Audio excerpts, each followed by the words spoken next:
Hi అండి. ట్విట్టర్‌లో expose అయ్యాయని చెప్పి చాలా మీకు వార్తలు, పుకార్లు చూస్తున్నారు కదా! అసలు మీరు చూస్తున్నది నిజమెంత? అబద్ధమెంత?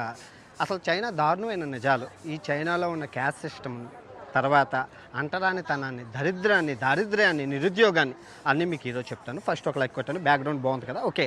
ఇప్పుడు 90% ఉన్న ఈ టెక్నాలజీని చూసి మనం ఇన్‌స్పైర్ అవుదామా? లేదంటే ఈ దేశంలో ఉన్న 10% దరిద్రాన్ని చూసి మనం ఇన్‌స్పైర్ అవుతామా? ఏం చూసి ఇన్‌స్పైర్ అవుదాం మీరు చెప్పండి ఫస్ట్ ఆఫ్ ఆల్. అయితే మీరు చూసిందంతా ఏంటి అంటే ఫస్ట్ ఆఫ్ ఆల్ మీకు ఫ్యాక్ట్ మీకు తెలియాల్సింది. ఫస్ట్ మీరు చూసిన వీడియో ఏదైతే ఉందో ఆ వీడియో కెన్యా నైరోబీ అది అక్కడ స్లమ్స్ తీసుకొచ్చి మీరు జూమ్ చేసి చూసుకుంటే అందరూ నల్లోళ్ళు, నల్ల పిల్లలు, టాటా కారు కూడా ఉంటుంది. ఓకే. సో అది చూపించి మొత్తం ఒక 5 వీడియోలు అయితే మొత్తం ఎక్కడ చూసినా అది. ఎందుకు ఇదంతా చేస్తున్నారు అంటే ఓకే. రెండో వీడియో మనీలా ఫిలిప్పీన్స్ క్యాపిటల్ రెండో వీడియో. ఓకే.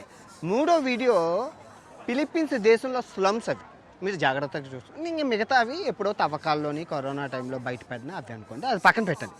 అయితే సక్సెస్ఫుల్గా అగ్రరాజ్యంతో టీడీపీలో రెండో అగ్రస్థానంతో చైనా కొట్టుకెళ్ళిపోతుంటే మనోళ్ళు ఎక్కడా లేని దరిద్రపు కొట్టు మీడియా, మన మీడియా మీ అందరికీ తెలుసు, భూకుముండ మీడియా 157 స్థానంలో ఉంది. ఎందుకు ఇదంతా చేసింది అంటే సింపుల్. దేశంలో 2 ప్రధాన సమస్యలు ఉన్నాయి. ఆ 2 ప్రధాన సమస్యలు మీకు తెలిస్తే కింద కామెంట్ చేయండి. ఇక్కడ నేను చెప్పను రాజకీయం.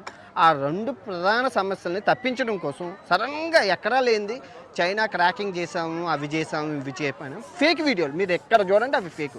సో నేను చైనాలో 70% తిరిగాను. 120 రోజుల పైగా తిరిగాను. ఎందుకు చైనా వస్తానంటే ఇక్కడ ఉన్న టెక్నాలజీ భారతదేశానికి చాలా అవసరం. 140 కోట్ల ఉన్న ఈ జనాభాతో కూడిన ఈ కమ్యూనిస్టు దేశం నెంబర్ 2 జీడిపితో కొట్టుకెళ్ళిపోతుంది. 150 కోట్లు ఉన్న జనాభా ఇప్పుడు నెంబర్ 4 నుంచి నెంబర్ 6కి వచ్చింది జీడిపి. సో రూపాయి పతనం అవుతూ ఉంది. వీళ్ళ డబ్బు ఏషియాలోని చైనా యువాను కొట్టుకు నెంబర్ 1లో ఉంది. సో ఇక్కడ అన్నీ పక్కన పెడితే చైనా అభివృద్ధి అనేది మన భారతదేశానికి ఉపయోగం. ఇప్పుడు ఫ్యాక్ట్స్ మాట్లాడుకుంటే ఎందుకు చెప్తున్నాము అనే విషయం అంటే ఇప్పుడు ఎడ్యుకేషన్ పరంగా వీళ్ళ ఎడ్యుకేషన్ సిస్టమ్ బాగుంది, వీళ్ళ ఎన్విరాన్మెంట్ సిస్టమ్ బాగుంది. ఏక్యూఐ ఏవీ లేవు. 800 ఒకప్పుడు ఉన్న ఏక్యూఐ 60కి తీసుకొచ్చారంటే ఏంటి? ఇది ఓన్లీ చెట్ల కోసమే మీరు 3 లక్షల కోట్లు ఖర్చు పెట్టండి. ఒక చెట్టుకి 3 లక్షల కోట్లు ఖర్చు పెట్టడం అనేది అసంభవం. ఇంకా ఒక్కొక్క విషయం పాయింట్ ఆఫ్ నీరు, గాలి, ఆహారం, కామన్ మ్యాన్ ఇక్కడ కింగ్. ఇక్కడ సామాన్యుడే రారాజు. పబ్లిక్ ఫెసిలిటీస్ ఎక్కడ ఉన్నాయంటే ఉన్నాయి. ఇక్కడ మిస్టేక్స్ లేవా అంటే మీరు స్లమ్ ఏరియాలు చూపించమన్నారని చెప్పి నేను స్లమ్స్కి వెళ్ళాను. ఎప్పుడు లాస్ట్ ఇయర్ అప్పుడు వచ్చేటప్పుడు స్లమ్స్కి వెళ్ళాను. మీరు అనుకున్నట్లు లేవు అక్కడ స్లమ్ ఏరియాలు, అక్కడ లేవు. ఆ తర్వాత పల్లెటూర్లకు వెళ్ళాను. పల్లెటూరులో పట్టుబొమ్మలు, అసలు పల్లెటూర్లు ఇక్కడ అభివృద్ధి చెందినట్లు నాకు తెలిసి ఇంకెక్కడ ఉండదు. అంటే సిటీసు హైటెక్ టెక్నాలజీ ఉంటే పల్లెటూరులో సిస్టమేటిక్ టెక్నాలజీ ఉన్నది. ఎస్, చాలా నిజంగా వీళ్ళు కాన్సన్ట్రేషన్ 2 విషయాలండి. కొందరు 5 ఐపీఎస్ ఐఏఎస్ ఆఫీసర్లు వచ్చారంట చైనాకి. చైనా అంతా తిరిగి వాళ్ళకి 6 నెలలు నిద్ర పట్టలేదంట. వాళ్ళు చెప్పింది ఏంటి అంటే మీరు ఆన్లైన్లో ఉంటుంది ఆ వీడియోలు చూడండి.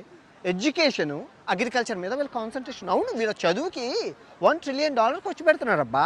$1 ట్రిలియన్ అంటే మన ఉచిత పథకాలు అన్నీ కలిపిన అంత లేవు.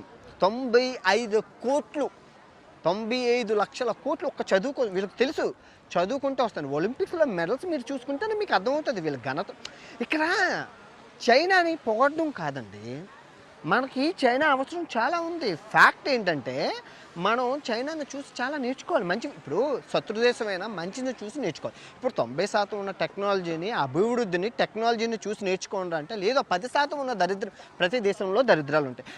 ఆ 10% ఉన్న దరిద్రాన్ని చూసి మేము ఇన్స్పైర్ అవుతామంటే మనల్ని ఎవరు కాపాడలేరు. ఫస్ట్ ఆఫ్ ఆల్ మీకు మళ్ళీ అండ్ యువత గురించి కానీ, వీళ్ళ టెక్నాలజీ కానీ, అభివృద్ధి రోబోలతో కానీ, ఇప్పుడు ఫ్యాక్ట్ కరెక్ట్గా మాట్లాడితే మనం చైనా మిత్రదేశమా శత్రుదేశమా? మామూలుగా మన మాట. ఇప్పుడు చైనాతో వ్యాపారం చేస్తున్నాం కాబట్టి 100 కోట్ల పైన $1 బిలియన్ వ్యాపారం. ఇప్పుడు మీరు వాడుతున్న Oppo, Vivo, Realme, OnePlus, infinity, Poco ఇవన్నీ మొబైల్స్ మేడ్ ఇన్ చైనావే కదా. ఇప్పుడు మేడ్ ఇన్ చైనా నుంచి దిగుమతులు ఆగిపోతే ఏమవుతుంది? పోనీ అదంతా పక్కన పెట్టు. అమెరికా ఇరాన్ యుద్ధం అయితే ఇంత చిన్న బొక్కలో ఉన్న హార్మోన్ జలసంత కూలిపోతే మన గుద్ద ఎండిపోయి మనం సంకనాకిపోయే స్థితికి వచ్చేసాం. మీ అందరికీ తెలుసు. మోడీ గారు ఆయిల్ కొనొద్దన్నారు, బంగారం కొనొద్దన్నారు, పెట్రోల్ తాగొద్దన్నారు, ఇంట్లో అన్నం తినొద్దన్నారు, బయటికి వెళ్ళదు, ఎన్ని రెస్ట్రిక్షన్ పెట్టారు. ఆడెవడే కొట్టుకోవడం ఏంటి, మనకి బొక్క రావడం ఏంటి? అవునా? అది. సో మనం వేరే దేశం మీద ఎలా ఆధారపడి ఉంది. సేమ్ ఇప్పుడు చైనా కనుక సామాన్లు అమ్మకపోతే, మనం కొనుక్కోకపోతే ఏమవుతుందంటే ఫస్టు ఈ మొబైల్ అన్నీని మన మేడ్ ఇన్ ఇండియా మొబైల్ తక్కువ ఉన్నాయి. దానివల్ల చాలా ఇబ్బంది వస్తుంది. మొబైల్ రేట్లు అమాంతం ఆకాశంలోకి వెళ్ళిపోద్ది. ఇండస్ట్రీలు క్లోజ్ అయిపోతాయి. ఆటోమొబైల్ కంపెనీ మీరు వాడుతున్న మేడ్ ఇన్ ఇండియా కార్లో కూడా ఎన్నో చిప్పులు, ఎన్నో కాంపోనెంట్స్ మేడ్ ఇన్ చైనా నుంచి వచ్చేవే తెలుసా మీ అందరికీ.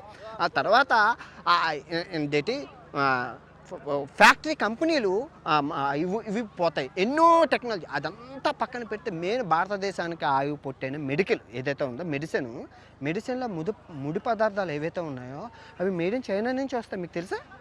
ఎవరికీ తెలియదు ఈ విషయం. అంటే ఇక్కడ చైనా టెక్నాలజీ అనేది అడ్వాన్స్ టెక్నాలజీలో ఉన్నది. ఇక్కడ ఒక 100 మంది చేసే పనిని చైనా ఆ రోబోలతో చాలా ఈజీగా చేసేస్తుంది. సో అత్యధిక 150 కోట్లు ఉన్న జనాభాకి మనకి చైనా అవసరం ఎక్కువ ఉంది. ఎక్కడో బొక్కలో ఉన్న అమెరికాను నమ్ముకోవాల్సిన పని లేదు. పక్కన ఉన్న చైనాతోని చైనా ఎదిగిపోయిన దేశం కాబట్టి మనం ఎదగాల్సిన దేశం. Still India is a developing country and poor country మనందరికీ తెలుసు. చైనాను పట్టుకొని మనం ఎదగాలి. మేడ్ ఇన్ ఇండియా ప్రొడక్ట్స్ కంప్లీట్గా అన్నీ ఇంకా డిపెండ్ అవ్వకపోయినంత వరకు మన చైనా అవసరం ఉంటుంది. ఎప్పుడు చైనాను మనం వదులుకోలేము. మీ అందరికీ తెలుసు కదా, హైదరాబాద్లో ఆ చిన్నజీరి స్వామి గారు వచ్చిన పెద్ద విగ్రహం మేడ్ ఇన్ చైనాదే కదా. అండ్ మన ఇండియాకే గర్వకారణం సర్దార్ వల్లభాయ్ పటేల్ గారిది గుజరాత్లో అది కట్టారు చూసారా, స్టాచ్యూ ఆఫ్ యూనిటీ. అందులో చాలా మేడ్ ఇన్ చైనా ఇవే ఉన్నాయి, ఎలాంటితో సహా కట్టారు. సో నేను ఇక్కడ ఏమంటానంటే, ఇప్పుడు కర్ణాటకలోని అండర్ గ్రౌండ్ టన్నల్స్ ఏవైతే ఉన్నా చైనా మిషనరీస్తోనే. ఇక్కడ మన చైనా మిత్ర దేశం శత్రు దేశం అంటే చైనాతో ఎంత అవసరం ఉందరా.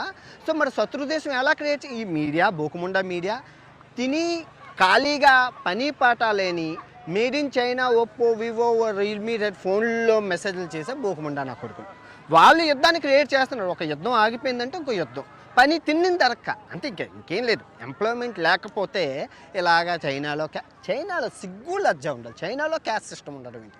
ఎక్కడో బొక్కలు ఎప్పుడో బోధిధర్మ కాలం నాటి 1600 కాలం నాటి బోధిధర్మ కాలం నాటి క్యాస్ట్ సిస్టమ్ని ఇప్పుడు జపాన్ వాడు, సౌత్ కొరియా వాడు, చైనా వాడు కొత్త రోజు కనబడుతుంటే మన తినిన దరక్క మన బోకుముండా మీడియా ప్రపంచంలో అతి దరిద్రపు కొట్టు మీడియా చైనాలో క్యాస్ట్ సిస్టమ్ కనిపెట్టింది. చాలా బాధాకర విషయం.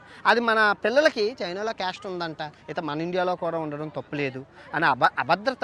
ఇది చెప్పడం ఫ్యాక్ట్స్ చెప్పే ఇదే కానీ ఇంకే విషయం కాదు. మన ఇండియా బాగుండాలి, ఇండియా ముందు రోజుకి ముందుకు వెళ్ళాలా లేదా, అభివృద్ధి చెందాలి.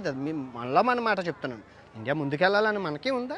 చైనా వెళ్తుంది, చైనాతో పాటు మనం వెళ్ళాలి. ఎక్కడ వీళ్ళు జీడిపి ఉంది, మన జీడిపి 4లోకి వెళ్ళేటప్పుడు ఎంత ఆనందపడ్డాను. 3 నెలల ముచ్చట 3 రోజులు అవ్వలేదు, వెంటనే అది 5వ స్థానంకి అయిపోయింది. 3 రోజులు అవ్వలేదు, వెంటనే 6వ స్థానంకి వెళ్ళిపోయింది.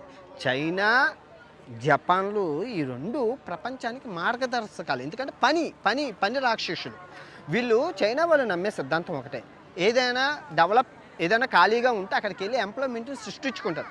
ఇక్కడ ఎంప్లాయ్మెంట్ మీ అందరికీ తెలుసా, ఎంప్లాయ్మెంట్ సింపుల్ లాజిక్. నేను రాబోయే వీడియోలో క్లియర్గా ఎక్స్ప్లెనేషన్ చేస్తాను. ఇక్కడ సామాన్యుడు కింగుల్లా బతుకుతున్నారు. 15,000కి ఎలక్ట్రికల్ బైక్ వస్తుంది. మన ఇండియాలో 20,000 30,000 పెట్టుకొని కొనుక్కుంటున్న ఎలక్ట్రానిక్ ఫోన్లు ఇక్కడ చైనాలో 5,000కి 6,000కి సామాన్యుడికి దొరుకుతున్నాయి. ఇక్కడ వీళ్ళ తలసరి ఆదాయం కూడా మనకన్నా 10 రెట్లు ఎక్కువ. ఇంకే అన్నీ జీడిపి ఏ విషయంలో చూసుకున్నా మనకన్నా ముందే ఉన్నారు. ముందున్న దేశాన్ని చూసి శత్రు దేశమైనా ఏ దేశమైనా ఒక అభివృద్ధి చెందిన దేశాన్ని చూసి నేర్చుకోవడంలో తప్పే లేదు. నేను ఎప్పుడు ఇండియా అంతా తిరిగి నేను చూపించాను.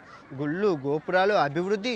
మోడీ గారు 3,000 రూపాయలకి helicopter Kedarnath facilities, government facilities, మన రోడ్డు విధానాలు, అటల్ టన్నళ్ళు, ఎన్నో గొప్ప విషయాలు, చారిత్రాత్మక కట్టడాలు, మోడీ గారి ఇల్లు, అబ్దుల్ కలాం గారి ఇల్లు, ఎన్నో నేను చూపించాను ఇండియా అంతా తిరిగి. మనం ఏ దేశంలో అయినా ఉంటాయి, మంచి చెళ్ళు ఉంటాయి. సో వ్యాపారం కోసం ఒక్కొక్కడు వచ్చి చెడ్డ చేసిపోతారు ఆ దేశాన్ని, అంతే. హిందుస్థాన్ జిందాబాద్ అండ్ జై హింద్. భారతదేశం వర్ధిల్లాలి.